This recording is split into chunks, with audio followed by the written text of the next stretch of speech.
Welcome to Midfield SportsCast. In the 17th episode of the Divided Friendship Podcast. It is me, Maddyx. It is Dawson. It is Luke. Yeah.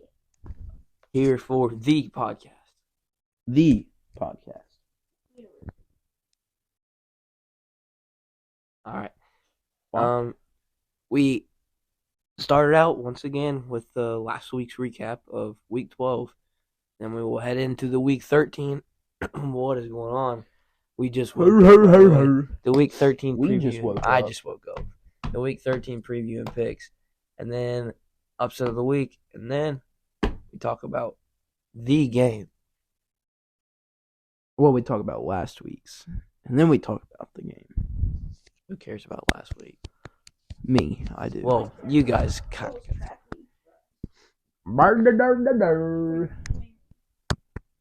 Moving on, Luke. Kick us off. What game are you going to talk about? Let's take a look I at wasn't the ready. Georgia Bulldogs and Tennessee Volunteers. It started off with a big Tennessee touchdown run, just like on the very first play of the game, 75 yards, 85 yards, something like that. I don't remember. But then Georgia took it away from there. It was 24-10 going into the half. They had the good lead, and like they've been doing to most teams, they've been playing against ranked teams. They have been very dominant over these ranked teams. Let's take a look at some of the stats here. Carson Beck throwing 24 for 30, 298 yards, 3 touchdowns, no picks. And who is that? Dillon Bell, 1 for 1, and an 18-yard touchdown pass. So, Joe Milton, he wasn't able to get his team into the end zone at all. He went 17 for 30, 147 yards, no touchdowns, no picks. I believe his first completed pass, of the game was to himself. If I'm not mistaken, his first pass of the game was completed to himself. Tennessee's big run game establisher here was Jalen Wright, 9 carries, 90 yards, and a touchdown with What that. is a run game establisher? I don't know. All right, I'm still half asleep. I know I've been awake for like a few hours now, but I'm still not very awake. With that one touchdown run going for 75 yards at the start of the game. This was at Neyland Stadium, so this is why it wasn't like the other games that Georgia's had against ranked opponents where they put up 50 on them. But they had the home field advantage, and Tennessee looked pretty good from that first quarter, but then Georgia just took it away from there. All right. You done with that game? Yeah. All right. Billy? Pass him the rock. Snag. All right, next Now game. pass me that rock. We got number 21 Kansas State on the road at number 25 Kansas. This one was a Wildcat victory, 31-27, as they pulled away late in the game. This was a very good game the whole time. Kansas still without Jalen Daniels, also without Jason Bean this week, which, if they had him, again, I think they win the game. I mean, Kansas is a good football team without their quarterback. Imagine what they would be with their starter. Very good. I'd probably say they're maybe a 1-loss team, a 2-loss team right now. Get ready With for their next starter. season. But Kansas is going to be good. Devin Neal, he's a very good running back. 18 carries, 138 yards, 3 touchdowns this game. Kept them in it. Cole Ballard, the quarterback, 2 interceptions. Completed majority of his passes. Also threw for a touchdown. But on the other side, Will Howard had a rushing touchdown to win the game for the Wildcats. Big 12 game. Very one of the very last Big 12 classics we will see of the old Big 12. DJ Giddens, 100 yards on the ground, a touchdown. Will Howard, a touchdown. Also 2 passing touchdowns. And Kansas State comes out on top in the rivalry game. All right, now I'm going to have to find a game to talk about because the computer was not loading. So, for me, it's fine. I'm already there anyways. All right, for me, I'm going to talk about Louisville and Miami. Louisville coming in here as a pretty highly ranked team in the top 10. Get your energy up. Ready to try to make a statement here for their playoff hopes, which are pretty slim, but still possible. Plummer throws for 308 yards, 3 touchdowns, and 1 pick. Van Dyke threw for 327 and a touchdown. Didn't turn the ball over. Pretty surprising. Whoa. The leading rusher was not Jordan in this game. Jordan had 9 carries for 33 yards. Isaac Durendo, 15 for 93 and a touchdown. And then the leading receiver, Kevin Coleman, 2 for 58 and a touchdown. He was a 4-star prospect that committed to Jackson State and then went to Jackson State for a year, entered the portal, and he is now at Louisville trying to make an impact with the Cardinals. For Miami, rushing, Mark Fletcher, 17 carries, 126 yards, and 2 touchdowns. He was a 4-star running back committed to Ohio State, who then decommitted and committed to Miami. In this game, Louisville won 38-31, with a touchdown at the end. Kevin Coleman, 58-yard pass from Jack Plummer to seal it 38-31. We don't have to talk about that voice crack. Moving on, what is another game? Oregon State, Washington. Alright, we got Washington, Oregon State, 5 versus 11 at Reser Stadium here.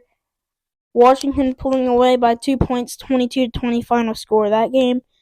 Michael Penix Jr., he brought the big Penix energy. 13 for 28, 162 yards, 2 touchdowns.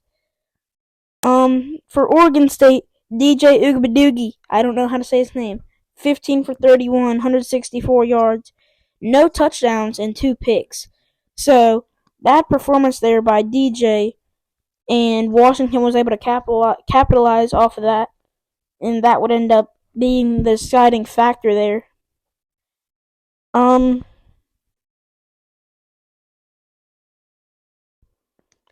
Happy Thanksgiving to everybody. Yeah. We're recording this Thanksgiving morning.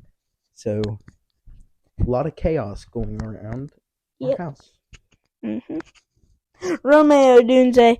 Wait, I got a question. What? Give me the mic. What's your favorite Thanksgiving food? Rolls. Bruh, ain't no way you just said rolls. I just said the rolls, bro. Nah. Yes. Alright, mine, it's easily ham. Ham. That ain't even... Ham, like, ours is like, got the pineapple on it, you know, it's like a honey ham, like, and then, the turkey is like, turkey's, like, it's like, alright, it's pretty good, but ham, woo-wee! Ham is good, it's, woo-wee! And then mashed potatoes, mac and cheese, those are up there too. Roll gang on top, bro. What about the deviled eggs, though? Nah, bro, those were stinky. Yeah. Those are straight stinky. You don't like any food, bro. What about sweet potatoes? What about them yams? You ain't mess with them yams? You don't mess with the yams? Why no yams? Yams are amazing. The one with the mashed potato, or shoot, the marshmallows on them? Yeah, that's what it is. No. Yeah, anyways, we got a little off topic. Oh my goodness. He's blowing rockets. Why are you dancing? Oh goodness. All right, Now, Pat, put that. We Don't are drop it. thankful for those who Follow us on Instagram. Follow us on TikTok. Are subscribed. Like our videos. Like our posts. Anything. We are thankful for all of our fans. Follow us, so we're not thankful for it. Oh, okay. All right, continue. Romeo Dunze, big game there. 7 receptions, 106 yards, and 2 touchdowns. Probably the best player for Washington. Actually, no, I take that back. He was the best player for Washington in this 2-point victory over the Beavers. That's all I got on this one. Good game. Fun to watch. Rainy game. Yeah, rainy game. Pac-12 after dark. Well, Cherish it while Clemson you and got North it. Carolina. Clemson won 31-20. Got the upset going at their home stadium, knock off Death Valley. Drake May, 16 for 36, 209 yards, a touchdown, and a pick. That's not a good game. Oh, gosh. I would say he's kind of underperformed this season. Holy crap. Does anybody agree? Yeah. Let's look at his stats this year. And I've seen mock drafts where he's going number 1 overall. I just don't see that happening. 3,000 yards, 22 touchdowns, 7 receptions. I mean, it's not really special. Golly. That's the number 1 pick. And then Amarion Hampton, 19 carries, 178 yards, 2 touchdowns for the Tar Heels. Oh. Cade Klubnik on the other side of the ball, 21 for 32, 219 yards, a touchdown. No interceptions. Goodness. Will Shipley, 18 carries, 126 yards, a touchdown. Phil Maffa, 23 carries, 84 yards, and a touchdown. No, I didn't even voice crack. My voice just disappeared. It just disappeared. It wasn't even a voice crack. Right. Yeah. There's not really much to talk about in this game. Clemson was never really bad per se. It was just they weren't playing to what we're used to seeing them play. Nope. I'm going to go back in the top 25 and back on the rise, potentially. I'm going to go into one game, and then I'm going to jump from that game quickly to another game. This game people might think is irrelevant, but it's a lot for the Big Ten. Iowa, Illinois. Iowa clinches the Big Ten. The Big Ten West Championship. Yeah. I always forget what side they're on. Defensively, only giving up 13 points is pretty solid. I mean, Illinois is an okay team. They're not very good at all. I mean, they're not good, but they're not bad. And then Iowa, they actually score a touchdown to win the game. Wonderful. 15-13, the final score, and a 2-point victory. Not going to go into stats in this one. Because it won't load. Just going to say that. All right, moving on to another game.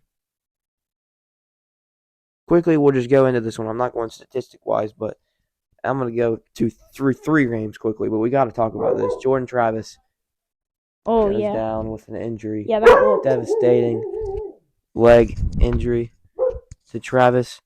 58-13 was the final score against Northern Alabama, but, I mean, the story of this game is just Jordan Travis going down. Yeah. Florida State got to put their hopes in a backup. And I mean, Ohio State did it in 2014. Can Florida State do it this year? We'll see. That was bad. Like, that was a bad injury. Like, you could see his leg. Quickly to another game. Texas and Iowa State. Texas going on the road to Iowa State, a hostile environment there at night. They pull off the victory 26-16. If anybody wants to go into the stats, they can, but this is not loading on the phone. So. Yeah, on our part, we're sorry that we're not getting stats. Literally nothing's loading. Texas, Iowa State, if you would like to look at the stats. Yo. Take a minute. Okay. Are we serious?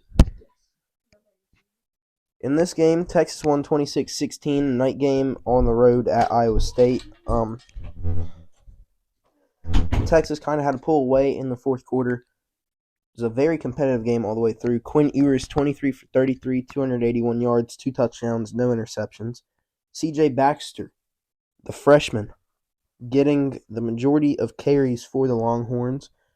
I think Jonathan Brooks might have been out this game. He's out for the season. That's facts.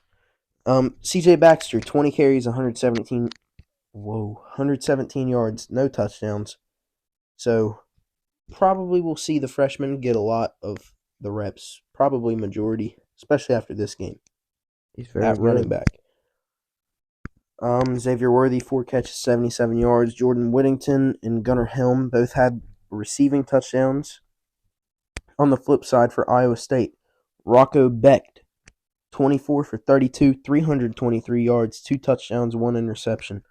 Solid performance from him. Iowa State, their team had 21 carries for 9 yards. Wow. That's just not a winning Oh, a winning stat right there. You're not going to win a game. and the doing fact that Texas only beat this team by 10 with that little amount of rushing yards, kind of concerning. And it also kind of shows Iowa State at night is really, hostile environment. Abu Sama. People predicted Iowa State to upset this week. They almost. Abu Sama III, 7 carries, 11 yards. Eli Sanders, 6 carries, 10 yards.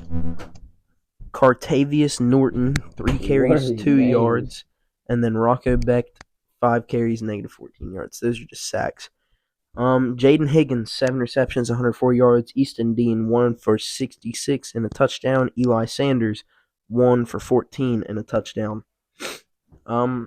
Really a defensive game here. Texas avoids the upset on the road, keeping their playoff chances alive.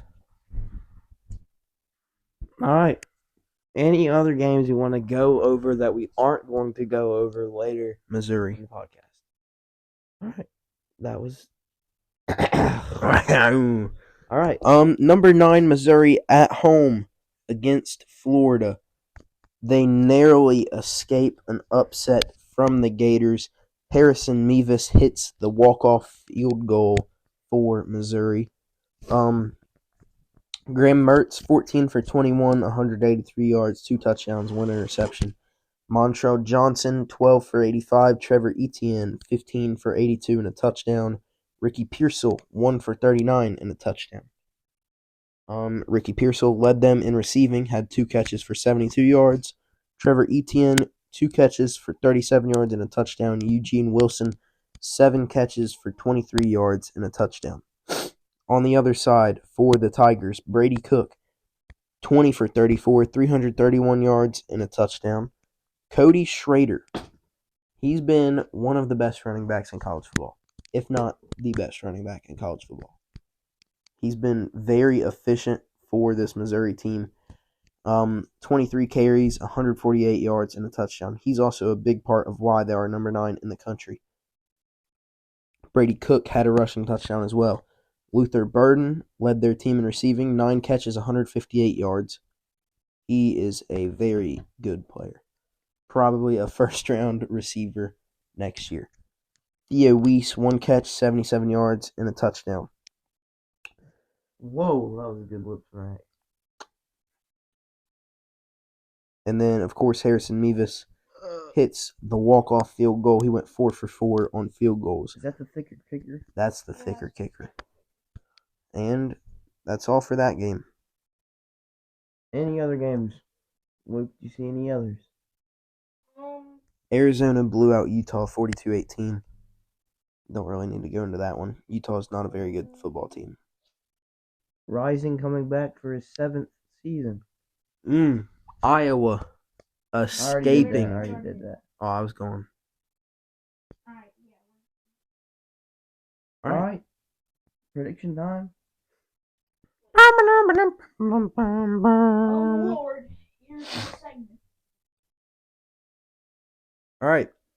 Not very many great games this week, so you'll see a lot of weird matchups, kind of. First off, But it's rivalry week, so anything can happen.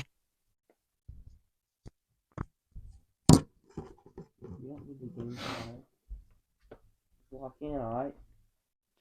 Where'd my pencil go? Aww. You got a pen, dummy. I have a pencil. What do you need a pencil for? I want to learn with a pen. I suck with a pen. That's a pen. I'll just use this pencil.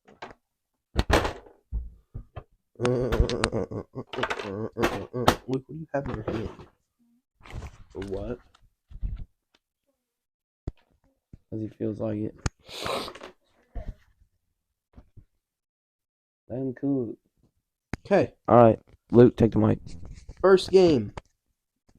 We've got 7-4 Texas A&M going on the road into the real Death Valley to face number 14 LSU, who's 8-3. Why'd I include the records this time? I don't know. All right. I'm not used to starting this off, but I'll start it. nope, I'm starting. Oh, okay. I'm gonna go with LSU in this one. Give me LSU 37, Texas A&M 17. All right. I feel like I got this on locks here. I feel like this is a pretty easy game to pick. I'm going to say LSU. Give me the Tigers. Getting that home victory. I'm going to go LSU 35, Texas A&M 14. I think LSU's offense is too high-powered for Texas A&M to handle. I'm gonna say Mississippi State. I don't know why. Egg Bowl later tonight. I got LSU winning, so we all have LSU winning. I'm gonna go 42-7. Absolute blowout. Next game. All right. Next game we've got Battle in the State of North Carolina. Wait, actually, is NC State North? Yeah. Yeah, North Carolina. There's two Carol. Oh my gosh! I'm cooked. All right. Both teams are 8-3. North Carolina on the road at newly ranked number 22 NC State. State's ranked what? 22. Really? All right, I'm gonna go with. I don't really think NC State's very good, so I'm gonna go North Carolina to win this one. 31-24. You know, I think I'm going to take the Wolfpack here. NC State has ruined some seasons, and by some seasons, I mean Marshall's season. Oh my gosh! I'm not going to start talking about that. But no, I'm going to start talking. They were 4-0, and then ever since they lost to NC State, they've sucked since. They would have lost to those teams anyway. No, they wouldn't have. I root for them. I'm just saying. Anyways, I'm going to go with the Wolfpack here. I think that the key factor for a win here is that they're going to be having home field advantage. So I think I'm going to go NC State. I'm going to go NC State 37, North Carolina 20. No, 27. 37-27 NC State. I'm going with North Carolina quickly. I'm going to go with them. 24-20. Yeah, 24-20. All right. Philly, game 3. Next game, we've got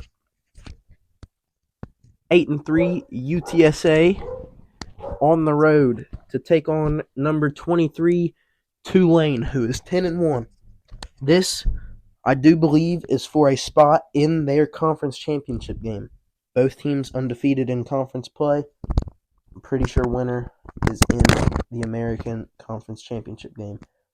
And if Tulane wins this, their chances at a New Year's Six bowl game for back-to-back seasons, very much alive still.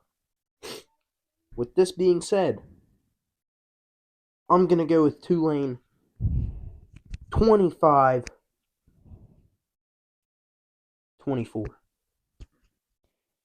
No, I think I'm going to take the upset here.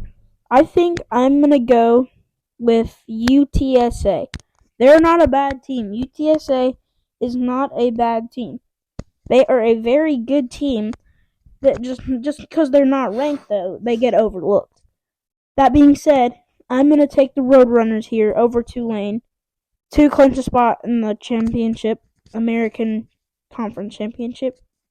I'm going to go UTSA. Let's 34-28. All right. For me, I'm going to agree with Philly on this one. I'm going Tulane. A little more high scoring, 36-34. Tulane goes to the American Conference Championship. Game 4. Next game we got. I really need to do better with remembering the rivalry games because my mind's blanking right now. But it will be number. Huh? I'll say. Huh? Yeah, It'll be number 16, Oregon State, with a chance to play spoiler against their rival, number 6 ranked Oregon.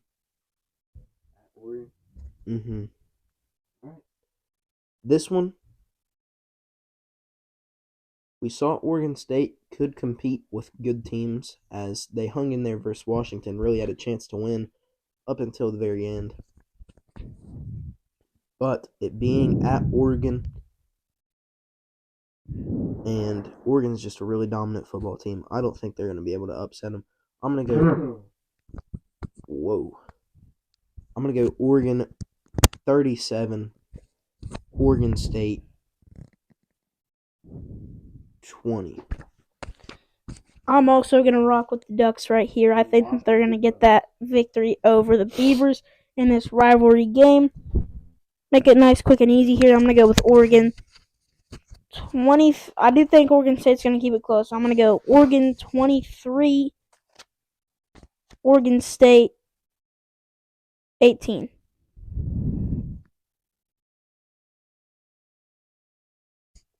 Oregon State, Washington last week, right? To the 2-point game. Mhm. All right.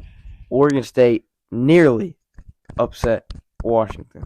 Oregon State upsets Oregon on the road. Oregon State wins it in this rivalry game, ruins Oregon's playoff hopes.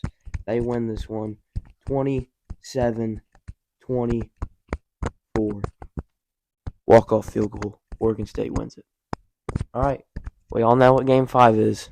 Billy? Woo! Restate it. Humbug! Here. All right, the last game of the day, we have... You want to... This is just the third time. You want to give your score predictions when we talk about the game? Or do you want to do it right now? We're gonna go We can wait until after we talk about it. restate the game. All right, we got Tennessee again. No, I'm kidding. We all know what this is. Number 2, Ohio, going up against number 3, Michigan, in Ann Arbor, in the big house, in Michigan Stadium. And now, Michigan favored by 3.5, I think. 3.5. And now we will leave you on a cliffhanger as we pick our upset of the week. Oh, crap. None of y'all came prepared. I could smell it. No, I came prepared, actually. Oh, you came prepared? All right, what is it, boy? Mine? Yeah. I got... No one. I have Iowa State over Kansas State. I'm going to take the Cyclones. The Cyclones put up a good fight against Texas last week. I think that they're going to... be able to take down Kansas State here. There was a few good ones on here that I could have picked. There was a few other ones on here. But in the end, I'm sticking with Iowa State. Give me the Cyclones. All right, for my pick, I'm going to go in... 3-8. Huh? UTEP? My bad. We talking about UTEP. Oh, my. 11:30. He's saying it's too early and it's 11:30. Okay. Hey, Luke, does Vanderbilt still have a chance at the SEC? Yes, potentially. Who's not? Potentially. Potentially one of the worst takes we've ever seen. Well, it is the worst take we've ever Well, seen. duh. It's Florida is ranked It's the first. Florida is ranked. It's the first year of this podcast, and Luke probably gave us a take that honestly might not ever be beaten. They will probably go 2-10 this season, and you said they would compete for an SEC title, just like you said Colorado might go 10-2. I said I'd like that to be known. They're 4-7 right now. No, what I said was that they had the potential to potentially be, if they played like they did against TCU. TCU wasn't good. Okay, but we thought they were good at the time. No, we did not. Yes, we did. They were ranked 17. They were good. Okay. Whatever Colorado played them, they were good. No, they weren't. Iowa State, Kansas State. All right, my upset of the week. I'm picking Iowa to fall in Memorial Stadium against the Cornhuskers. Nebraska's going to get bowl eligibility with a win in this game. Golly. Pass me to Rock. My bad. All right, for me, one of my upsets was Oregon State over Oregon already, but that is not my upset of the week. Upset of the week is Arkansas over Missouri. Arkansas wins it at home. All right, now we head into talking about the games from last week from Ohio State. We already talked about the game. No, Ohio State and Michigan. Let me finish. Oh. Okay. All right. For the Buckeyes, they played the Golden Gophers last week. They are not the best team in the world at all. 37-3 final. Could have been a lot more, but got to save your players for the game. 54-yard field goal gives Minnesota 3 points. Ruins our chance of a shutout.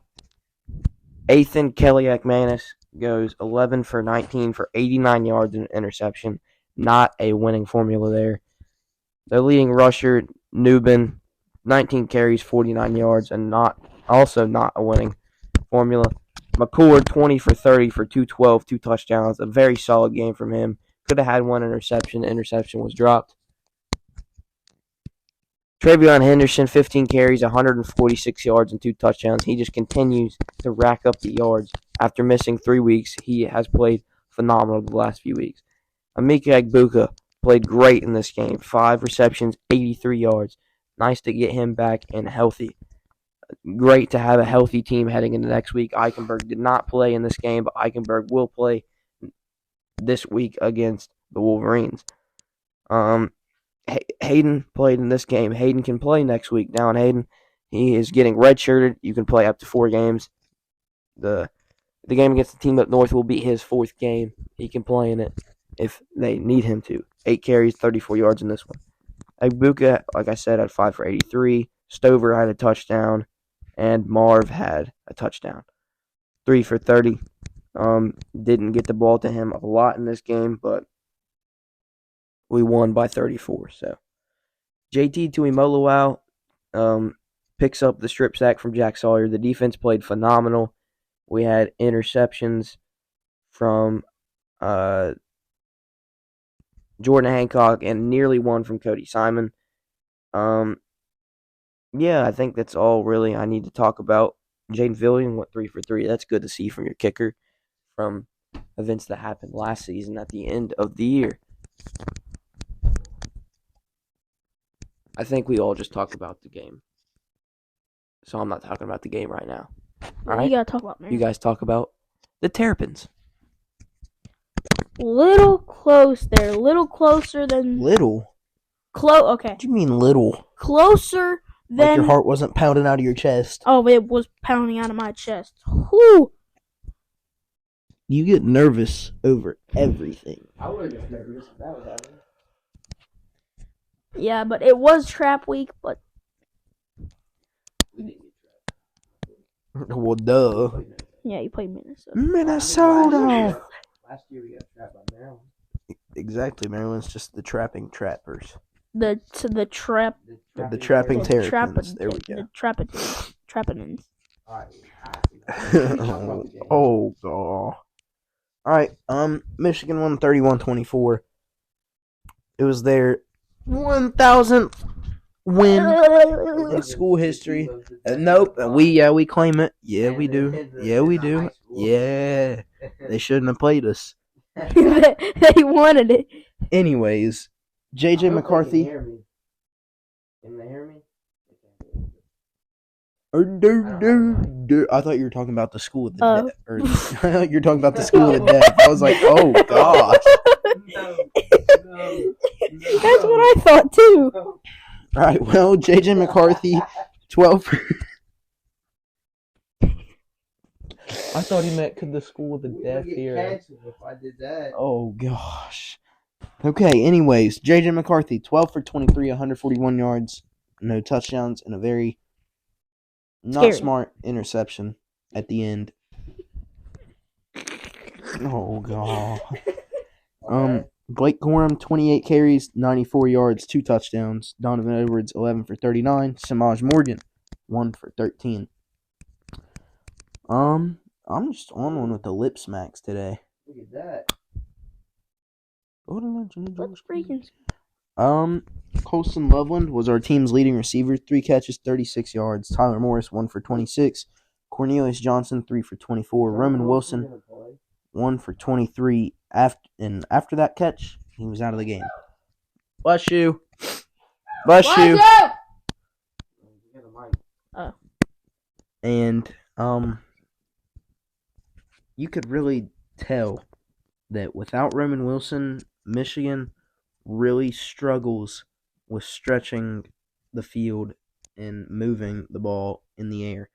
He is our deep threat. He's the person who can beat any defender over the top with his speed, and we just didn't have that. Speaking of getting beat during over the whole top, game. Michigan, few times there, Maryland, when it was able to beat those Michigan corners, there was that one that got Maryland all the way down to the 1. I thought it was a touchdown. Either way, we should not be giving that up. Huh? No, that ain't gonna happen with Marv. He's getting locked. But Well then, for Maryland, Taulia Tagovailoa. Why did I? Okay. Anyways, he went 21 for 31, 247 yards.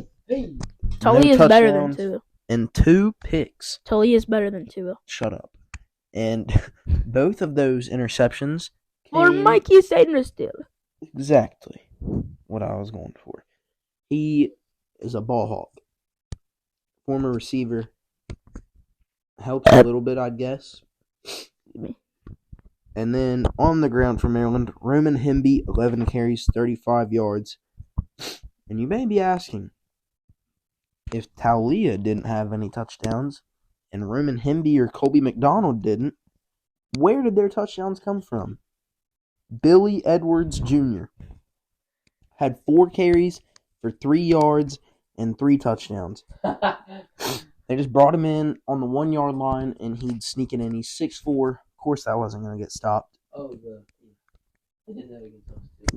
push.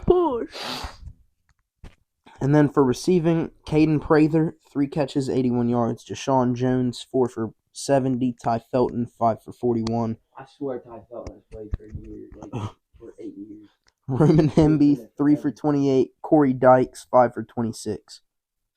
Taulia also fumbled the ball and lost it. I mean, it was a very scary game. Very concerning. Yep. Didn't like it. Heart was pounding out of my chest per usual. We've got to fix the passing game. McCarthy, his throws, some of them were just a little off. Kind of reminded me of last year in some of those games whenever his throws were just a little off. But then again, last year, whenever people were like, oh, just make JJ beat him, then Ohio State will win. Then we saw what happened whenever they made JJ beat him. He beat him. Exactly. Because JJ beat him. Anyways, because JJ beat him. Okay, so now we can talk about the game. Come over here. Put those fans over there and this fan up. Shut up. Oh, Personally, you say something goofy. all right. Double dog attack. We haven't talked about this game all week. We waited for this moment right here. It is the time to talk about the game. Ohio State, the team up north. Who wants to start? Ohio versus Michigan. Who wants to start? We saying our okay, I guess I'm starting. Are we saying our predictions? Talk about the game, boy. All right. Well, biggest game of the college football regular season, and little statistic here. It's like the highest, most cost. The most expensive game of all time. Yes, it's like of a regular season game. Yeah, it's like $600. Also, another statistic. There's only been 11 times that two 11-0 teams have faced each other. And the past 2 years, it has been the Wolverines. Ohio State and the team of North. The and the Goats. game. The greatest rivalry in sports. No question. It's not no Auburn, Alabama. Those stupid. It's not no Army Navy. It's not Yankees no Red Sox. Army Navy is close. Okay. Well, it's not Yankees Red Sox. That is also close. It's not cricket people. What? Freaking Shut your mouth. India You versus SEC people, you can come at us all You don't you have want. a rivalry like that. They're the Iron Bowl. Alabama is 10-1, and Auburn is 6-5, and they just got beat by 20 against New Mexico State. It is not the best rivalry in college football. You've had in the past 3 years, you've had 2 versus 5, 2 versus 3, and then 2 versus 3 again. The past 2 years, both teams are undefeated. What gets better than that? Not 10-1 versus 6-5. Especially all the other Auburn stuff and added. Alabama. You just lost to New Mexico State. Auburn and Alabama. That's for best rivalry in college football. That's what not Alabama, that's what LSU everyone sounds either. Like. That's what you Southern people sound. Oh, it's Alabama football. No, who cares about Alabama football? Oh gosh. Alright, that's enough. No more Alabama. Alright. It doesn't get bigger than this. It doesn't get better than this. It would get bigger than this if it was in the national championship. Imagine the last college football national championship like this comes down Ohio State, Michigan. Storybook ending. Michigan wins. Obviously, the storybook ending everyone wants to see. Yeah, because we're America's team. Check the comments on all those videos. Everybody loves a good villain story. Check the comments on all those videos. You are not America's team. Everyone loves a America's good villain team story. is like who is it? What they gonna say now whenever we win? All right. Nothing. They're not gonna say anything. Everyone. All right. Let's go into the I don't know what it's called, schematics or like Schematics. like What? the basis of how your team wins. Let's go into that. So like talk about what you think your team needs to do and what you think your teams are going to do. You guys go first. I'll go second. All right, I'll go first on this. I think that Michigan should open up some of the play action. Because here's why. So last year that we saw that Ohio State would try to stop that run, and they would get these receivers. They would let these receivers get wide open. So this year they're going to be more conservative, and they're going to play for a pass game. And as we've seen, Michigan's been more of they're still a run-based team, but they have passed the ball a lot more this season. So We literally just threw the ball 8 times 2 weeks ago. but that doesn't count. See, that doesn't count. Blake Corum had more rushes. Oh, he's dead. Blake Corum had more rushes last week than we had pass attempts. Okay. Anyways. Not like 3 times. No, not by like 3 times. Okay. Well, I mean, He had 28 carries. What, And he had 23 passes. what my point is. No. What- That's why you missed. What my point is that. Right.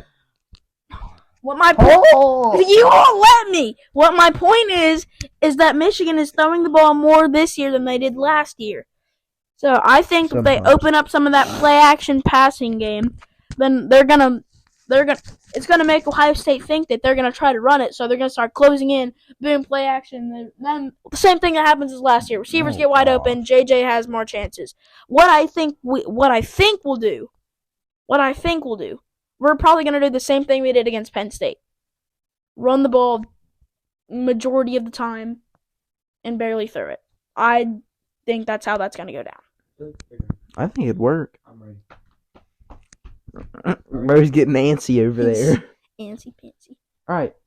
Obviously, we all know Ohio State's defense well improved from last year. Are we freaking serious, boy? Luke, you're done. Michigan opponents, 9 points a game. Ohio State opponents, 9.3 points a game. That is crazy defense. Obviously, Michigan hasn't played quite the same amount of caliber opponents that Ohio State has. But UNLV's getting votes for the AP poll, okay? They're decent. Luke, be quiet. Let him talk.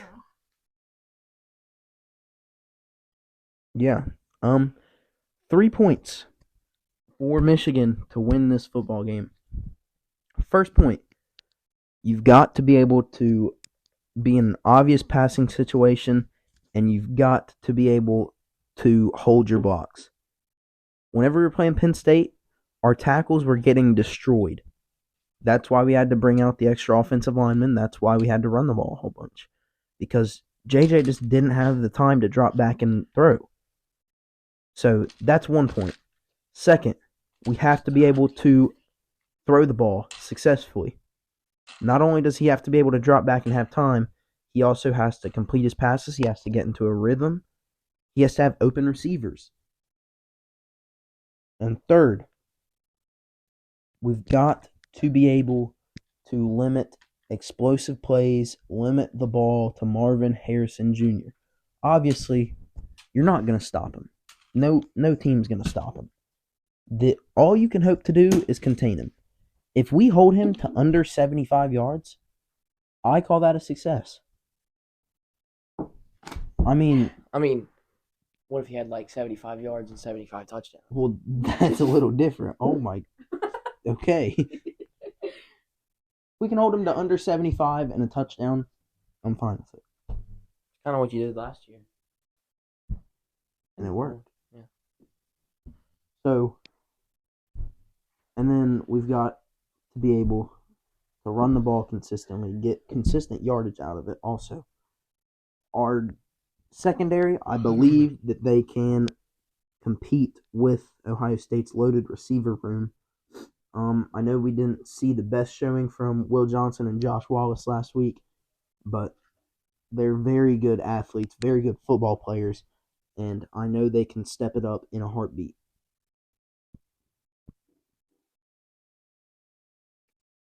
Waiting for you. All right. For me, starting us off, I don't believe that the same game plan that Michigan had last year will work this year because of the new improvements of the defense. Last season, watching that game, you can tell, this is a fact. I'm not just like saying this.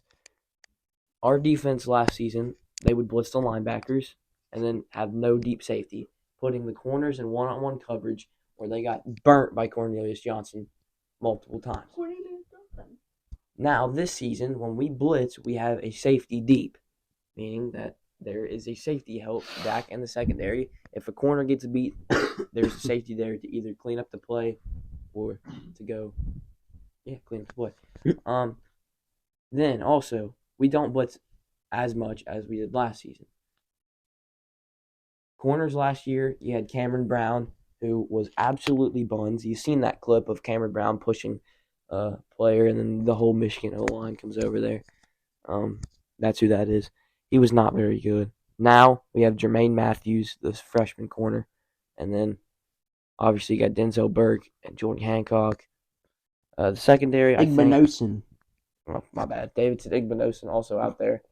Igbinosun and Burke start. Our defense is well improved. Michigan is just as good, if not better, than it was last year. Both defenses don't have one player that really stands out. Both defenses are sound all around.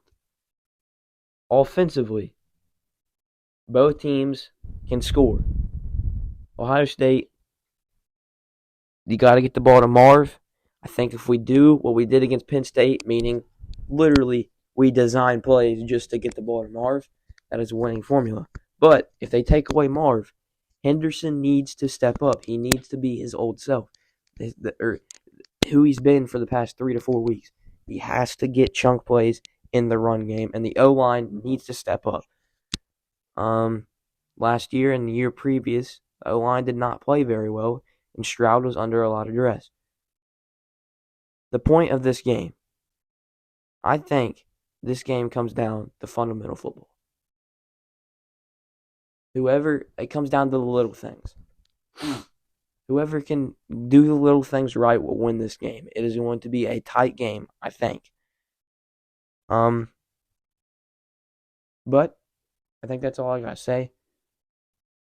Now, scores. Do you guys want to go first? Okay. All right, Luke. All right. Luke's going to have us losing by like 4 touchdowns. Michigan wins at 49-0. I'm kidding.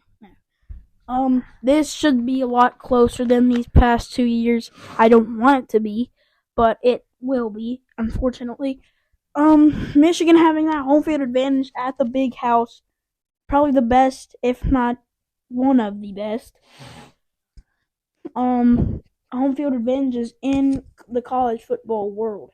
The big house is vital to this game, and I think that's going to be a big reason that Michigan's going to win this game.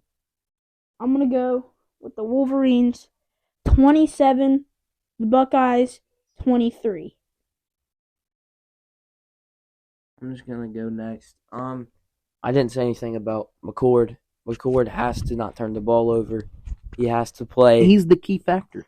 He kind of is, and I didn't even talk about him. If he plays well, gets more of the ball, doesn't turn the ball over, doesn't force bad passes, and also doesn't fumble the ball in backfield, which that's not all him. That is also the tackles. They also need to play good. Our tackles have not played good this year. They have to against this defense. All right, I think Ohio State wins over the team up north. I got the Buckeyes winning this one 26-21.